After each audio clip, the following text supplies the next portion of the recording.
História. Hoje a gente vai falar da Revolução Francesa, que na linha do tempo histórico marca a passagem da Idade Moderna para a Idade Contemporânea. Os antecedentes. Na França viviam uma monarquia absolutista, na qual o poder estava concentrado nas mãos do monarca, Luís XVI, que havia assumido o trono em 1774 e, assim como seus ancestrais, governava com base na teoria do direito divino dos reis. Esse direito divino dos reis era porque eles governavam com a vontade divina. O rei era escolhido por Deus. Sociedade francesa. Então a gente está vendo aí a pirâmide social da época em que aconteceu a Revolução. Percebam aí que é dividido em 3 estados. O primeiro estado, lá em cima, que tem 1% da população, ela é representado pelo clero, né? O segundo estado, 2% da população. O segundo estado, representado pela nobreza. E observe bem que o primeiro e segundo estado tem lá as terras, os cargos, prestígio, privilégios e isenção fiscal. O terceiro estado, que tem 97%, da população, é o estado que representado pela burguesia, camponeses e sans-culottes. Eles ficam com obrigações de trabalho e impostos. Lembrando que é a base da pirâmide, né? É o terceiro estado que sustenta os outros dois, o primeiro e o segundo. O primeiro estado.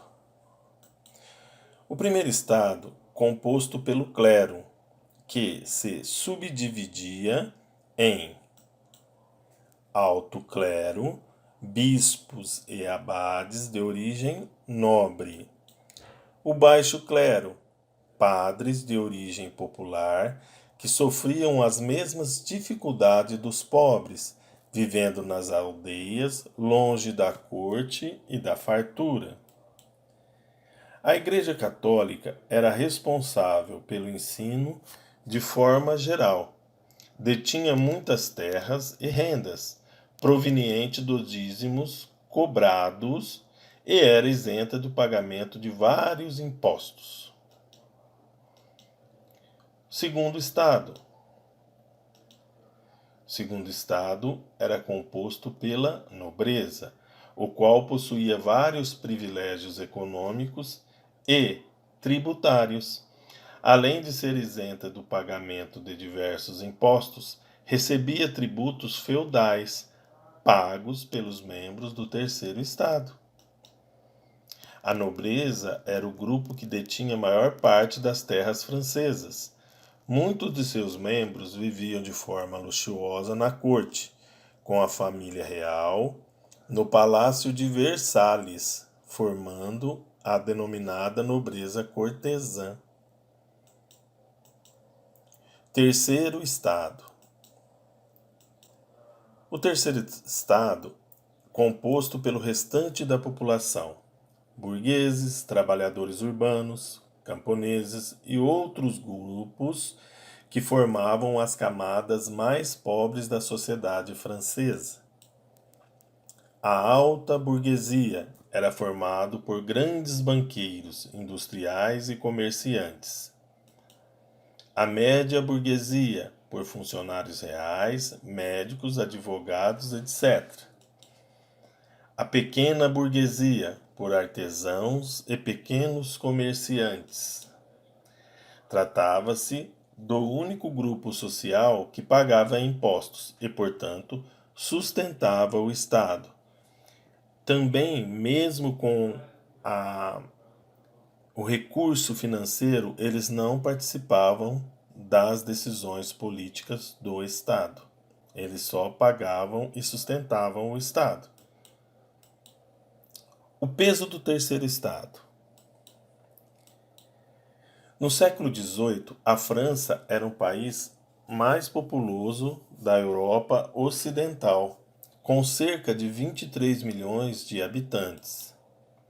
Enquanto a nobreza era formada por aproximadamente 400 mil pessoas, o terceiro estado representava 96% da população.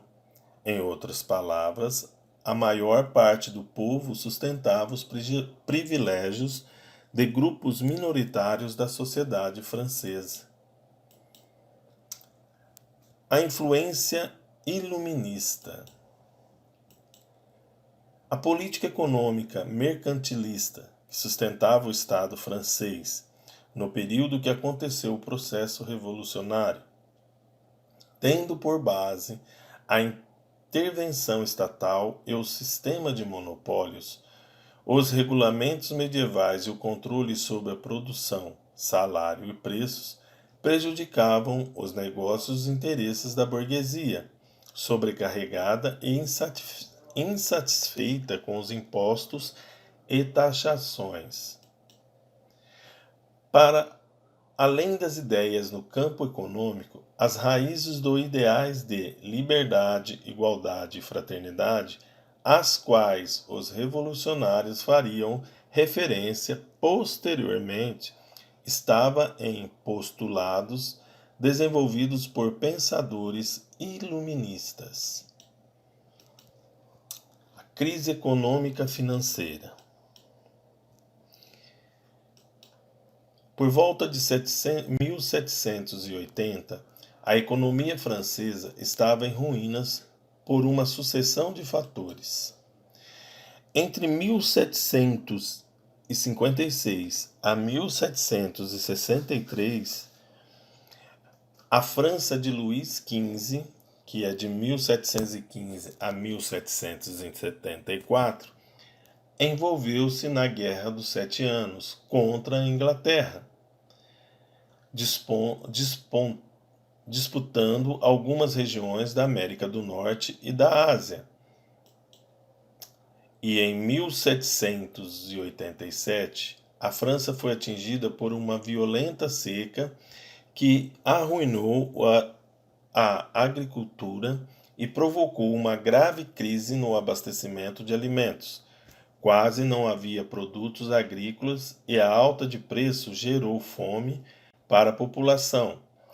O preço do trigo, matéria-prima do pão, que é alimento básico dos franceses, subiu astronomicamente, inviabilizando seu consumo. Essa conjuração de fatores criou uma intensa insatisfação por parte da população e, em especial, o terceiro estado, no qual estava cansado, dos privilégios conferidos a outros grupos da sociedade, insatisfeitos diante da crise e privações, e influenciado pelos ideais iluministas, passou a questionar a organização política e socioeconômica do antigo regime. Então, toda essa sobrecarga de impostos taxada no terceiro estado vai criar aí uma bolha e com isso a insatisfação, E a gente vai ver na próxima aula, porque a gente vai trabalhar com o processo revolucionário francês. Eu vou ficando por aqui, até a próxima aula.